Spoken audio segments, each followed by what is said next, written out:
Thank you for joining us tonight for Change Your Landscape Without Breaking the Bank. And tonight's workshop is recorded, so you'll be able to watch this later. If you have questions, click on that Q&A button, and Marianne Simon is in the background answering questions, and so is Joe DiMaggio. Don't worry too much about taking lots of notes because much of what we're talking about is going to be highlighted in this book and other resources that we are going to be sending to you via email. You're going to be getting this email from Zoom, so watch out in your spam box and junk and so forth, just to make sure that it comes through. It's going to be going to the email that you used to register for the class. So it'll be coming out in the next 24 hours after the class is over, and it will include a PDF of this book and other things. So tonight we are really blessed to be offering this class sponsored by California American Water, Water Awareness Committee of Monterey County, and the Monterey Peninsula Water Management District. Joe, do you want to say anything to the folks? Yes, we're very excited to have you all here. Veronica and I normally attend attend our webinars, but for the past few times we haven't been able to. So we're very happy to be here this evening. And, like Pamela said, on behalf of CalAM, the Water District, and Water Awareness Committee, we're very happy to have you with us this evening. And we do a lot of classes throughout the year, and if there happens to be a class that you think that would be good for us, let us know and so we can plan it for next year. So anyway, Veronica is going to talk to you just for a minute or so about our promotion on our Water Whites House call. So why don't you go ahead, Veronica? Good evening, everyone. Thank you for being here. Thank you, Joe. So we currently have a program offered to all of our customers for California American Water. We are offering free Waterwise house calls. This program is geared, it's like I said, it's a free service to all of our customers to assess their water use. It's to help you in any ways, areas of improvement where we feel there's potential for water saving. So what we do is we go through all water fixtures, water appliances. We check toilets for leaks. We do a thorough assessment of the irrigation system, pinpoint any issues, go over the programming, etc. We do troubleshoot, we do programming for the controllers as well. We talk about our incentives, our rebate program, and other conservation incentives we have. So if you're interested, we will put down our website, and it's a Monterey montereywaterinfo.org. It's a joint website with the Water Management District, as well as our direct phone number. That's 831-646-3205, option 3. Again, this is a free offer to our customers for California American Water. Okay, so this evening's workshop is actually broken into these 6 topics. We're going to start with what the vision is, and then really kind of break down the elements of the garden that you're going to be spending your money on. How do you make priorities? How do you invest? What should you invest in? What can you maybe delay or save money on? Are there ways that you can really bring the whole budget down? And then some last thoughts on really good practices for making sure that you have a beautiful garden when all is done. So let's start with asking ourselves the question, what is the vision? Because, in the beginning, this is what you're faced with. It's a landscape that maybe you're not very happy with, that might be grass dominated.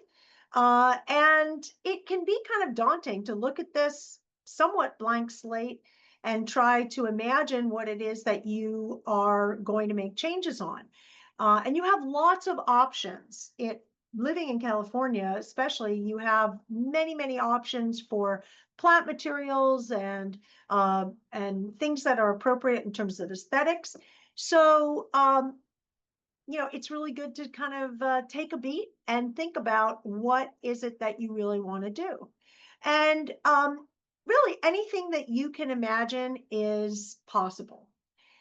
For example, maybe you want to turn your landscape into a place where you can dine with your friends and family. This is often a great reason for having outdoor space that is organized.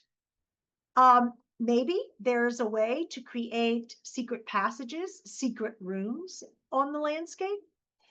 And perhaps you are really intrigued with things that are flowering, lots of color, lots of abundance. This is one of the wonderful things about being in California is we have an opportunity for many, many thousands and thousands of flowering plants, evergreen plants, and many of them are native to our region.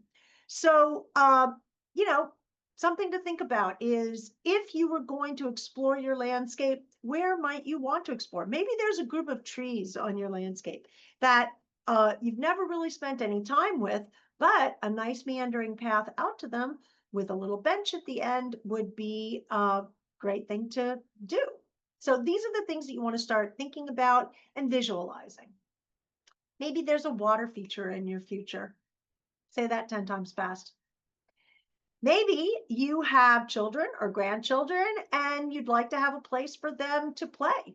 So a children's garden is something that you could create, or a fairy garden. I actually have a friend who recently transformed a dry shade area into a fairy garden to great effect for the grandkids.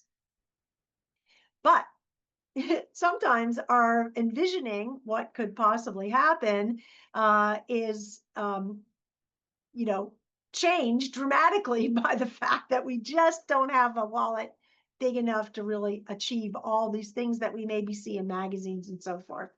And we don't have a fairy godmother.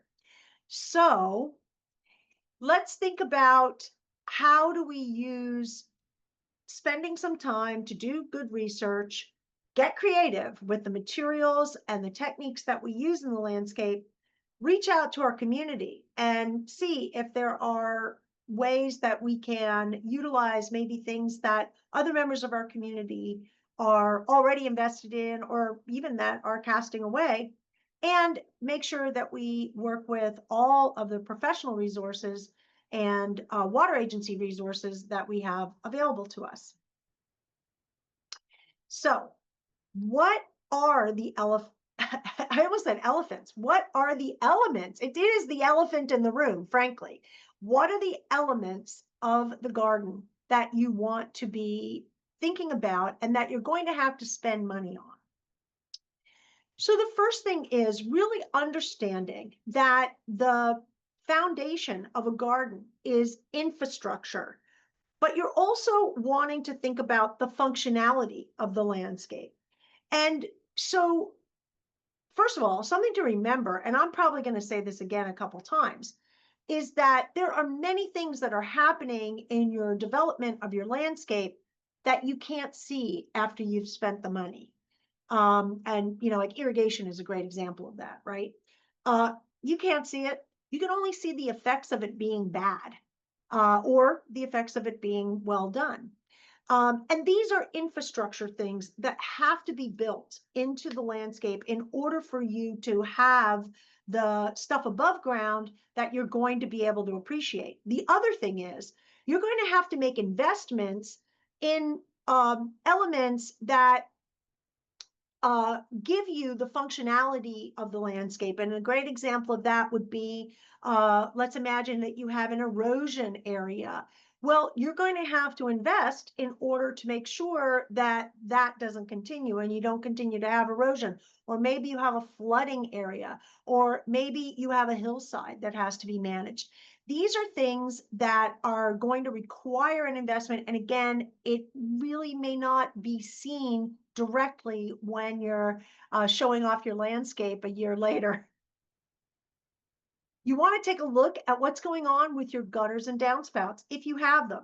And if you don't have them, you also want to make note of what is happening to the water as it moves on your property. Because in terms of infrastructure investment, water from rain and water from irrigation are going to be the two big places where you're going to be spending money to make sure that everything is working as it should. you have a hillside or other erosion concerns, obviously, you're going to need to be thinking about that. What's the quality of your soil? Is your soil healthy? Do you have any toxicity? We encounter this all the time where people maybe have just completed construction on an addition or on their home, and uh, the contractors have disposed of materials in the landscape without telling you, or perhaps you've had, some kind of a cataclysm, like even a fire or something, or there's been a fire in your town and that toxic material that is in ash has been deposited on your landscape. These are all things that we want to be thinking about. So quality of soil is runs a bunch of different, topics. It's the type of soil you have, it's the toxicity of what might have been happening in your soil, and then it's the quality of your soil in terms of whether it's a sponge or a brick. These are all important elements for you to assess and think about in your design. What is your sun exposure? Are you in glaring sun all day long, pretty much, west facing, south facing home? Or do you have shade? Or is it somewhere in between? And what parts of the garden have more sun or shade than others, and why? Is it an overhanging area of the home? Is it the neighbor that's blocking the sun? Is it a tree? Is it a neighbor's tree? All of these things are elements that you want to take into consideration as you are evaluating your landscaping and you're thinking about how your vision of what you want is going to fit into the reality of the site that you are dealing with. And then, it's a little bit more esoteric, but honestly, it is the essence of a garden. What is the user experience that you want to have? Do you want to be in your landscape? Or is it just curb appeal? And curb appeal is important, but if it's just curb appeal, you don't really need to have places to sit, or you don't need to have places to walk to. How do you get into your home, and how does that walkway affect your landscape? Where's your driveway? Where are things like your trash containers? And this really goes to also, are you going to be spending time in the landscape, let's say dining or playing or just relaxing? How will you move through the garden? So this is going to really be an important element when we're doing our budgeting, is thinking about what are the materials that appeal to us for pathways, and then also where are we going with pathways?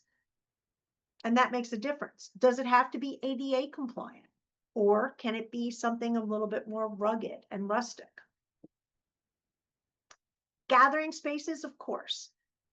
Is it just for sitting? Is it an area around a pool? Is it a dining area? Is it, is it just a landing outside of a bedroom so that you can step out of a French door, let's say, onto a back patio? Or is it a gathering space where you're just going to be putting a couple of chairs and a little table to get them, have morning coffee? All of these things you are going to need to start to dream about, think about, and really imagine, where are the places in your landscape that these things could possibly occur. How much shade do you want? And do you want it to be natural, or do you want it to be something that you build? A pergola, let's say, or maybe you attach a shade structure to your home, or maybe you purchase shades that are, awnings that are motorized. These are all elements that you want to be thinking about, and shade is a really important part of your landscape, certainly for enjoying your landscape. Privacy. That neighbor's boat is really, really ugly, and you don't want to look at it. So what kind of fence are you going to put? What kind of barrier? Is it going to be a living barrier in the form of a hedge? Is it going to be something that you need to construct, like a fence that you see here? Are you in a fire zone? Does it need to be a metal barrier of some kind or a concrete barrier of some kind. These are all things that you want to be thinking about. The views you want to enhance, the views you want to keep private. And also, this is kind of part of user experience, but it also starts getting into the types of plants that you might be wanting to have in your landscape. Are you thinking that your landscape is going to have the function of feeding you or having some kind of herbs or medicinal purpose? Is that is that what you want in a portion or all of the landscape? Or is it really ornamental? That's strictly what it is. Is it something that you want to have more native plants? These are all things that you're going to start to dream about and think about as you are developing the landscape area and ultimately the budget. What kind of wildlife do you want to attract into the landscape? And allow to flourish in your landscape? Do you want the activity of birds? Do you want the activity of insects? Which, many of us are really conscious of boosting the wildlife that we have in our landscapes because, quite honestly, that activity is what makes a garden enchanting. Without the activity of birds and insects and even fence lizards and others, the garden can be exceedingly boring, and there's really no reason to spend any time out in it. When you have wildlife like this and the great biodiversity, it's actually has a fascination, and it's much more attractive to your human brain to be out in the garden. So once you've spent that time kind of envisioning, dreaming about what the very best possible thing could be, and you've spent some time evaluating the reality of your site and thinking and maybe conversing with other members of your family about what are the key elements that you want to include on your landscape or that you have to address in your landscape in the case of infrastructure, then you need to be able to start setting priorities. The big ticket item, the thing that will undoubtedly cost the most in your project, is going to be the elements that you are building, the hardscape and structures. We're going to talk a little bit about grading and drainage in a bit. That is also a very big ticket item. But for the most part, you don't really see the grading and drainage when you're done. The hardscape and structures you see, you live with this every day. So when you are going to be spending money on hardscape and structures, this is, really probably the number one priority in terms of chunk of the budget. Now, what do we mean by hardscape? Just in case you're not sure, hardscape is essentially anything that's not living material. So we're not talking about the plant material. That's generally called softscape. And we're not really talking so much about grading and drainage or really lighting. Hardscape is about what is the floor? What do the ceilings look like? What do the walls look like? And yes, we talk about those kinds of structures when we talk about landscaping because good landscaping, good creation of space is really the good creation of outdoor rooms, outdoor living environments. And so all of the same language is used for building a landscape as it is for building a structure. And we really need to think about how firm does that material need to be? So this is really something that goes to like ADA compliance. If you have someone who has trouble walking, or that you might be concerned about their footing or their navigating an area, you're going to need to be constructing pathways and gathering areas that are solid, that are, concrete or pavers or some other material that doesn't have a lot of gaps in it, doesn't have a lot of softness to it. And you're going to need to make sure that the spaces have wide enough egress so that there are, the getting into an area is wide enough. You haven't planted too closely. You've made doors and gates wide enough, etc. So all of these things are going to be really important. And when you're building structures, like things that you're seeing here, like the overhead on the left, this is something that usually requires a permit. So you would actually need to navigate that. And that, of course, adds to the price of the hardscape. Outdoor lighting, surprisingly enough, is an item that you may consider prioritizing. And the reason is that for many of us, the real enjoyment of our landscapes is happening, when we get home from work. And so we're dining outside or relaxing outside, and that's great in the summertime when we have the light. But as we move into the fall and spring and winter, we need to have some kind of lighting that helps us to walk with confidence along our walkways.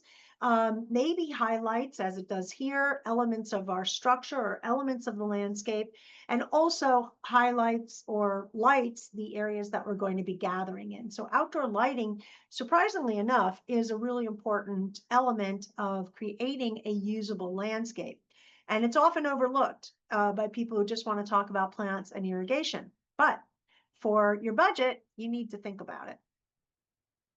Here's something that I guarantee you're not going to be thinking too much about after you make the investment, but it's going to be important: irrigation. And are you going to be doing spray irrigation like you see on the right, or is it going to be drip irrigation? And how are you going to control it? What we recommend is that before you really get too absorbed by the very, very, very big picture of your landscape, you take a moment to think about, how do you create a landscape that is going to be beautiful, last a long time, not cost too much to operate, to manage and maintain, is going to boost biodiversity, is going to take advantage of free resources like rain. And in order to do that, we want you to focus first on the watershed approach to landscaping. And essentially, this is something that if you've taken any G3 classes, this is the foundation of everything we talk about. There are 4 principles to the watershed approach. And when you focus on these 4 principles in building your landscape, and really make them the core of your project, everything else is going to go well. So first and foremost, we build healthy living soil that acts like a sponge. Couldn't be more important than in Monterey, where we want to hold on to water when times are dry, and we want to release water when it's very, very wet. We then want to direct rainwater into our beautiful living soil sponge. So we capture rainwater and we use it as a resource, either in cisterns and so forth, or directly in the soil where it can be sponged up by that beautiful living soil. We then want to select climate appropriate plants. These are local native plants for the most part, but there are others that are climate appropriate in Monterey. And we want to choose them because they already have adaptations to the environment. And so they are going to require less input than plants that are exotic to the region, or maybe not climate appropriate, even if they are exotic. And then finally, the irrigation that we want to install is going to be as efficient as possible.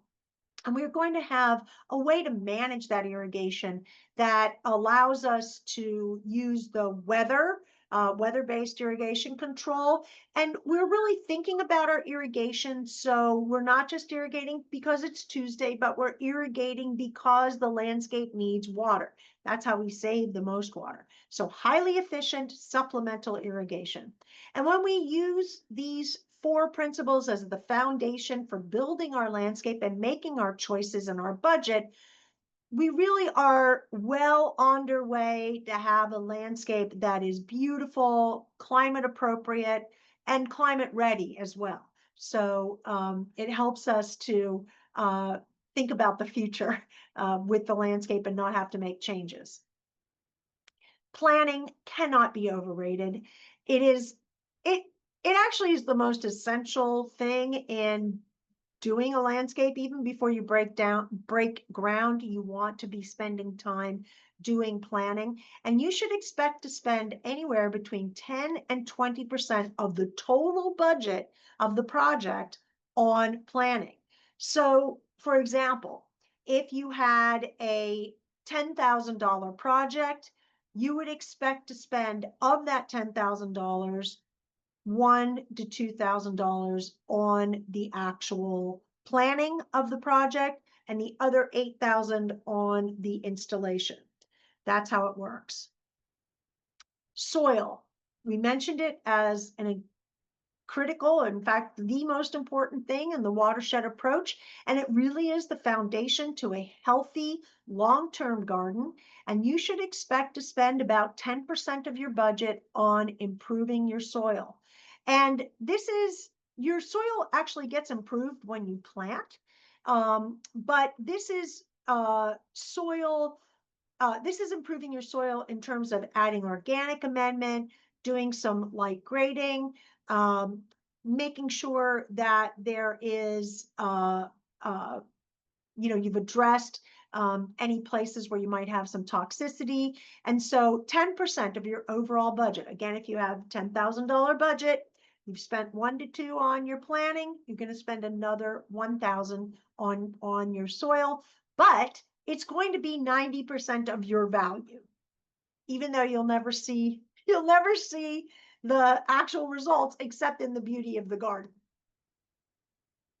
That creating of the living soil sponge is really essential for every healthy landscape. And you can see here, this is what we are trying to achieve. This picture shows you soil that we are trying to achieve in our landscapes. We're going to capture every drop of free rain that we possibly can. Not just because the rainfall offsets irrigation, so down the road, this reduces our water use in the landscape, but also because the rain is an essential, it's an essential resource to your landscape. Most of the plants, if they're climate appropriate, are going to be adapted to using that rain in the time frame that it is usually received. And so it's going to be more effective to plant health than irrigation is. So capturing and holding on to every drop of free rain that you possibly can is essential. And you should expect to spend about 20% of your budget on the grading and preparation in order to hold on to rain in your landscape.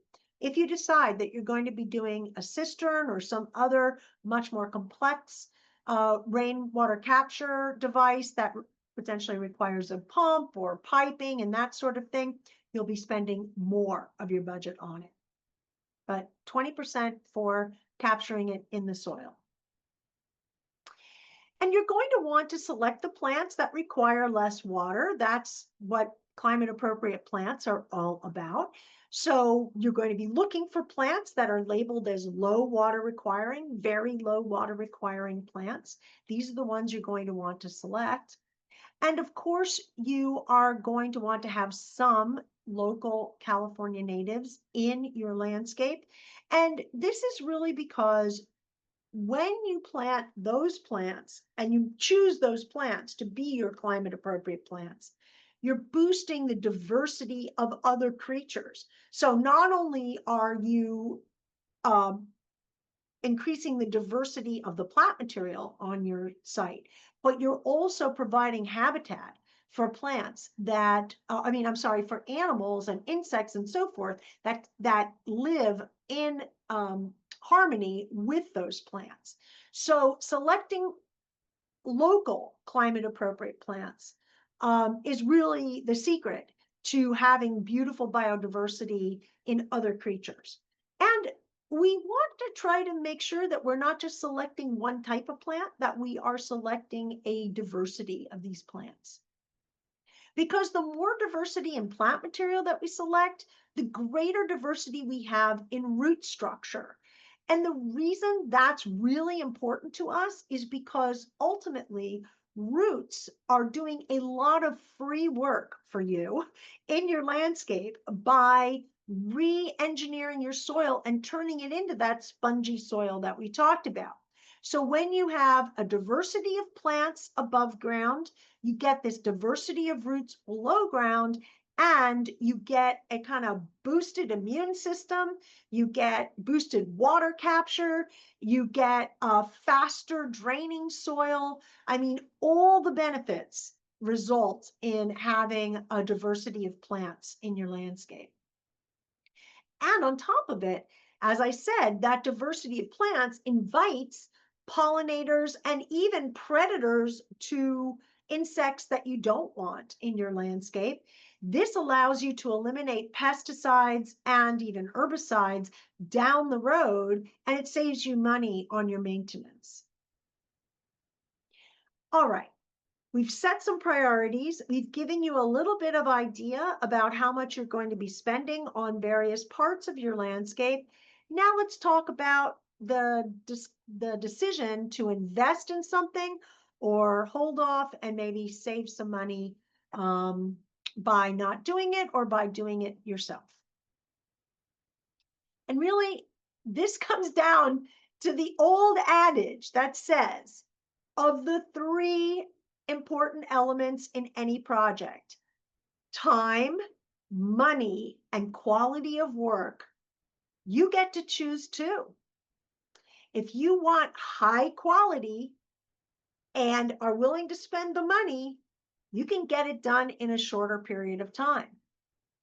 But if you don't have the money, you're going to have a longer period of time to get the high quality. So we're going to have to balance these three things and our expectations around how long things take and also the quality that we're going to be investing in based on our budget. And really, it kind of comes down to two main things, like right from the beginning. The first one is, are we going to invest in a professional to help us both design and build this landscape? Or are we going to try to do it ourselves and save some money? So the benefit of investing in a professional is we definitely are going to save time. We're not going to have to do all the research ourselves. We're not going to have to do all the labor ourselves. And we benefit from the experience that is brought to the project by the professional. If we decide that we're going to do it ourselves, we very well may be able to save money doing it that way. It's probably going to take a longer time, mostly because we're going to have to learn from the mistakes that we make. Now, one of the benefits of doing it ourselves, as I said, is that we potentially can be saving money. But even more importantly, when it comes to landscapes, doing it yourself provides you an opportunity to have a deeper understanding of how this landscape works. It certainly is beneficial when something goes awry, like an irrigation, something breaks or lighting doesn't work or whatever. If you have installed it yourself, you know exactly how that was done. And it also potentially creates a deeper understanding of the thought process behind how the landscape came together, which really can increase your appreciation for the landscape. It also stimulates your own creativity because you're having to do all the problem solving. So this means that you'll be doing a lot more research and you'll be maybe experimenting a little bit more. And this evolution of the garden from, nothing into something that you're going to be enjoying it can change your life. Look, building a garden changed my life. I became a landscape designer after I built my first garden. So design is probably one of the easiest things to do yourself. And it doesn't mean it doesn't require any research, but it does mean it is something that is possible. You can do it yourself. We are going to be sending you a guidebook that has a lot of information in it about designing landscapes. And we have other guidebooks in our resources. And there are many resources on the internet and videos. Of course, all of these classes that we're teaching with California American Water, they're all beneficial and they can all really give you insights into your design process. There are templates as well, and many of these things are on the internet. If you start searching for climate-friendly garden templates, if you start searching with the California Native Plant Society, for example, there are garden templates there. Of course, as I mentioned, taking classes is great and we encourage it. We actually do design classes, and pretty much everything that we do comes back to having some design element to it to help you solve the problems. You can also decide to invest the money and work with a professional. When you're working with the professional, you get the advantage of their years of experience. So they've already done a lot of research, or they know where to look for answers, or they know who to hire for answers. So a great example of a time when you absolutely want to be working with either a civil engineer or landscape architect is when you, or landscape contractor, is when you have a hillside situation. So if you have a hillside, highly recommend that you invest the money in getting the expertise of people who are experienced with dealing with hillsides, not the least because there's always liability associated with it if you live in a place where that hillside, could have impact on others. But also you want to maximize, your investment. Once you start construction on a hillside, you want to have a plan that is bulletproof. And you want it to work 20, 30, 40, 50 years from now. In the construction phase, you also have a choice. Do you do it yourself or do you hire a professional? Now, if you hire a professional, things can go a lot faster. So this is example that you're seeing here in this picture is turf removal. Believe me, uh, turf removal is a lot of hard work. And if you can have a professional who comes out and knocks it out in the span of a couple of hours because they have the right equipment, because they have a truck that can actually rent and bring the right equipment to your property, and then they have a crew that can actually use that equipment properly and remove it properly, hey, that is a worthwhile investment because removing grass is a lot of hard work. If you decide that you're going to do it yourself, you can rent a sod cutter. You can do it. But as you can see here, it takes a little bit of time. It is a little bit of work. Although it is super fun. I have to say, if you have a long weekend or you have a bunch of people in the house to do it, it can be super fun. Listen, resist the use of glyphosate on your landscape.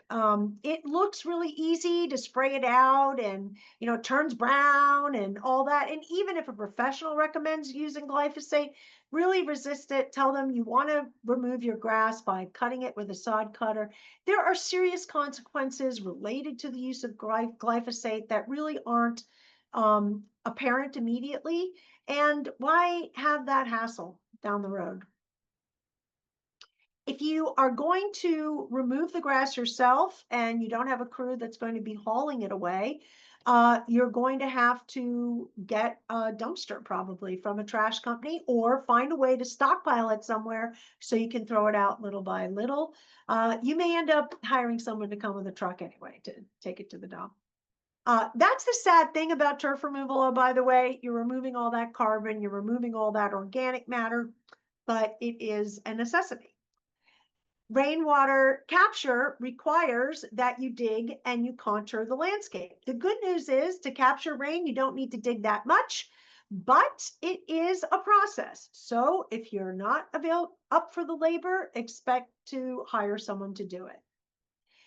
When you sheet mulch, you're turning dirt into a soil sponge, and sheet mulching is basically covering the landscape with paper, compost, and mulch. and watering it. We are going in the book that we're sending you.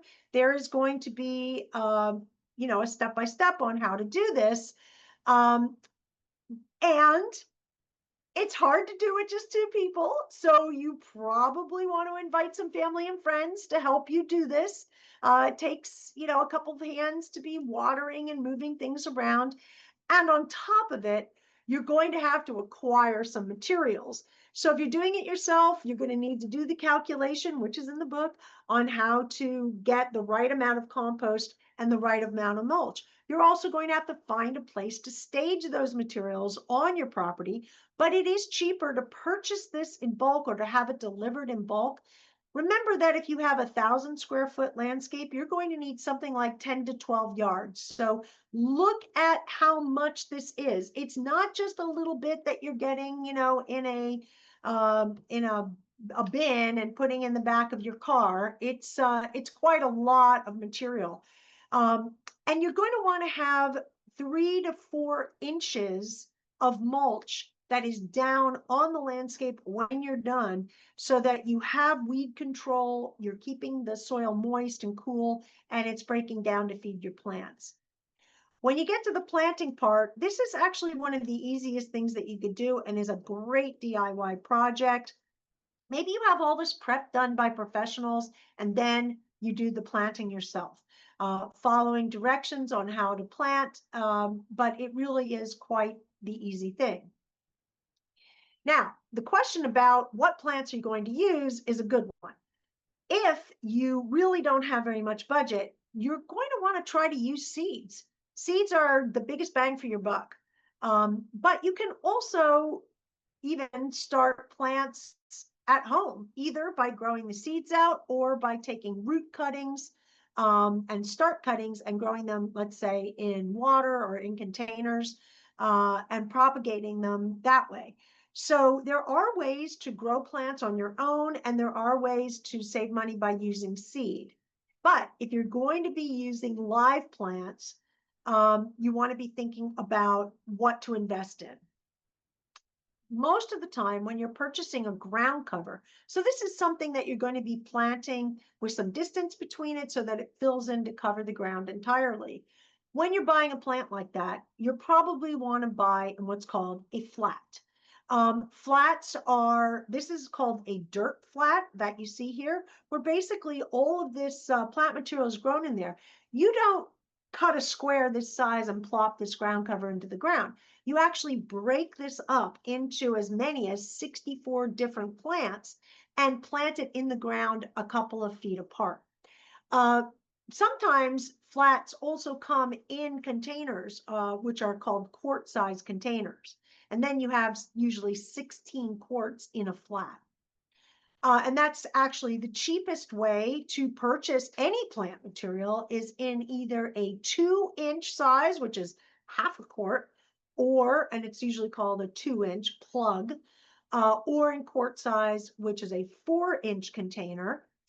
Those are really the smallest. And then, and most, not just cost effective, but also really sometimes the best plant material is available in those sizes.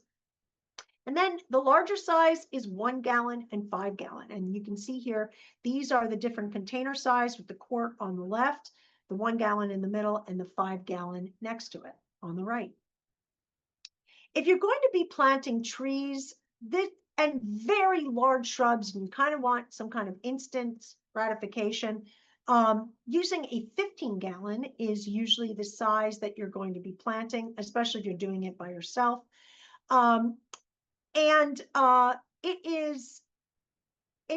This is something to think about, because when you get a 15 gallon tree or shrub, you have to remember this is a pretty big plant that has been grown in a relatively small container.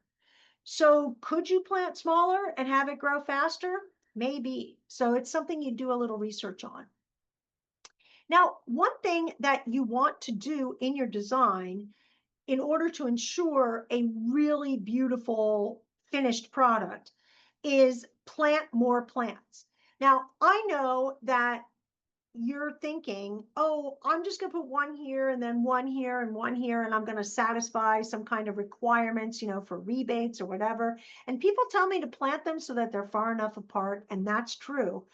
But when you plant more plants and you plan to cover all of your soil with plant material, this is actually going to improve your soil structure and your site a lot faster than if you're planting plants really far apart. When you have lots of plants, you actually reduce the water requirement of the landscape because more plants with more roots in the ground hold onto more water, and that means you don't need to apply as much water. So that's something to think about. The other thing is all that canopy of the plant, so the upper leaves and so forth of the plant will actually shade and cool the ground, keeping moisture in, and so again, reducing the amount of water that the landscape needs. You want to be thinking about the sizing of your plants. So just something to imagine and remember is the ultimate size that your plant is going to become. So for example, if you have a plant that is going to ultimately become an 8-foot wide shrub, you can, that's going to cover a lot more territory than if you decided that you were going to buy 4 2-foot shrubs or 2-foot perennial plants. Think about this, because the cost of that plant in a 1 gallon is going to be about the same. So a 1 gallon plant could give you 8 feet of coverage, or it could be only giving you 2 feet of coverage. Make sure you're thinking about that when you're laying out your planting plan. And then a question comes up is, do you need irrigation? And believe it or not, that is a legitimate question. You may be grading for rainwater capture and planting plants that are really, really low water requirement and being willing to do some hand watering. And you might not need irrigation in the whole landscape, or you might have some plants that need a little more water. Like, if you look at the plant kind of right in the middle, that Japanese maple is probably going to need a little bit more supplemental water to get going, certainly. And so this is going to affect your irrigation plan. This is going to affect whether you need, irrigation for the whole landscape or irrigation for just particular parts of your landscape. Listen, we have been told many, many times, hey, it's really easy. Just convert your old irrigation system into this new fangled drip irrigation or spray, highly efficient spray. Guess what? It's not. You need to look at the infrastructure of your irrigation system. If you have an aging existing irrigation system, one that is more than 5 years old, honestly, or is in a poor condition, you're probably going to have to replace the manifold, which means all of these valves, as well as the lateral lines. So this is an excellent opportunity to bring in a professional to do the work. When you have to do plumbing, so you're touching the copper pipe or the metal pipe, you're putting in valves, or you're running new lateral lines in the landscape, this is a time to have a professional do the work. It'll happen a lot faster. And oh, by the way, they have to guarantee it. But if you're going to be doing drip irrigation, you can have the professional install the lateral lines and make the connections for the drip tubing, and then you can lay out your own drip tubing. Very easy to do, and actually a great way to save money. Or the ultimate way to get to know your garden is to hand water and really save a lot of money by not putting the irrigation system in. But I want you just to think about something. If you don't use a professional, or if you're using a professional, but they are unlicensed, this is something for you to be aware of, because there are benefits that come from using licensed professionals. And even if they are licensed, you want to make sure that they're their insurance is in place. You want to actually have them provide you with an insurance certificate that names you on the insurance. Even with professionals, but certainly with people who are not professional, their knowledge may be limited. They may be winging it. So, think about that. This is going to be affecting your landscape. And if you do bring someone on who is not a licensed professional and who doesn't have insurance, you're actually accepting full liability for everything that happens on that property and anything that happens to your neighbors or your community. So, your homeowner insurance will be the first line of defense if something goes wrong and you've hired an unlicensed professional. So it's just something to think about. It's okay to do it if you are aware and you're fully prepared to accept all these responsibilities. One thing we recommend no matter what is when you start a project, start small. 2 feet to 3 feet of turf removal is a great way to begin, kind of the edges. And maybe it's just still too much and you don't want to even remove any grass. You can actually think about converting the grass into clover lawn or into a flowering lawn by overseeding it with clover. You can build your soil in this way and make it healthier and then do your transition later. So you do this now, you plan over the next couple of years, and then you build your garden when your soil is really good. All right, what are some other ways to save? Well, first of all, tree trimmers have free mulch. So you can contact them to have them deliver mulch, but beware, you're going to get it in large size. So it's going to be at least 10 yards, 20 yards, maybe even 40 yards. So you're going to need to talk to your neighbors. If you have a lot of green waste, like like if you just had a tree removed or shrubs removed, you can do something called hugelkultur, and you can watch the California American webinars on hugelkultur. But this is basically burying wood in the landscape and making mounds out of this buried wood. It actually enhances the functionality of swales, and plants that are grown on hugelkultur thrive. They look fantastic, as you can see here. It's a great way to keep from removing that organic matter from, keeping that organic matter from being removed from your site. No matter what, whether it's a professional or you go to a, big box store and they try to sell you on weed fabric, resist. No weed fabric. Save your money. Do not use it. It just causes weeds. And if you're doing a rain garden, you absolutely do not need to use boulders or gravel or any of that stuff.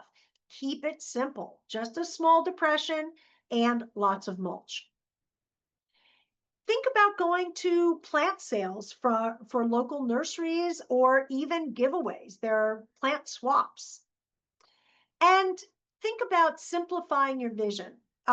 Maybe, your dream is to have some kind of fancy space in order to have a big gathering area with a big table and everything. Start with a picnic table. See if you like being in that part of the garden as a place to gather. And then as you save your money, you can improve that space. Same thing for like pathways. You don't need to build them right off the bat with hardscape. Do them as mulched pathways and see if you like it. Add your pavers or hardscape later. You can make your own water feature from lots of different materials, and there are hundreds of YouTube and other internet videos on this. Think about making compost or worm castings yourself. Hold the organic matter that you create in your landscape or in your home and keep it on your landscape. And garage sales are amazing places to go to find treasures. Facebook giveaways are terrific. I know people who've done their entire gardens with Facebook giveaways. Start by doing simple things. Add a little birdhouse that, you can even buy these things at craft stores and put them together yourself, put them up in your garden, and see if you can attract birds, which will, believe me, create more interest in the landscape and bring more friends and family to help you make your transformation. Use found materials wherever you can. You don't have to buy stuff. Like these are basically found, pieces of wood, and anything could be a planter. So I'm just saying. Okay, last thoughts. don't forget that building your garden is really just the beginning.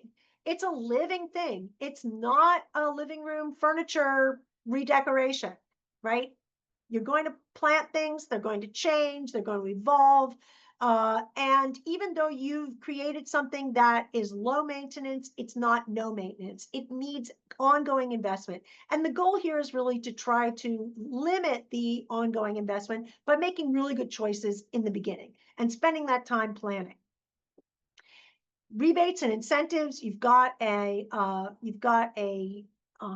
web address in order to go to that and a phone number. Look always for smart weather-based irrigation controllers. If you're replacing your irrigation controller, this is a way to save a lot of money ongoingly, is to have something that is changing your irrigation based on the actual weather. And there are actually people who can help you do this. Certainly your water providers and municipalities, but master gardeners actually have to do hours where they're giving advice, especially for sustainable landscaping and for edible landscaping. They're great. There are community gardens you can go to, and even vocational training resources where people need to get hours doing some of this work. So do some research to find out who in your community is helping. Also, there are ways that your entire community can pool resources. I gave one example, which is a tree trimmer just dumped 40 yards of mulch on your driveway because you have a big driveway. Yeah, get your neighbors to come over right away to take half of that mulch away or 3/4 of that mulch away. Consider doing a shared tool bank. And consider also maybe raising plant cuttings. You see a garden that you like, get to know that person and ask them for cuttings from their garden. And definitely enjoy the process, because the best investment in landscaping is that investment in connecting with nature. So it really makes everything that you put into it, money-wise, time-wise, and yes, dare I say, frustration-wise, it's all worth it in the end when you get to experience the beauty of a landscape and of nature. So have fun. All right, there are rebates. Again, this is in the chat. I am going to, I don't know if the free tree watering ring is still available, but this is definitely something that you want to be looking into, and you can find out more at the rebates and resources information that we have sent to you. There are lots of rebates on things like cisterns and weather-based irrigation controllers, even cash for grass, and other water conservation devices for your home and for the landscape.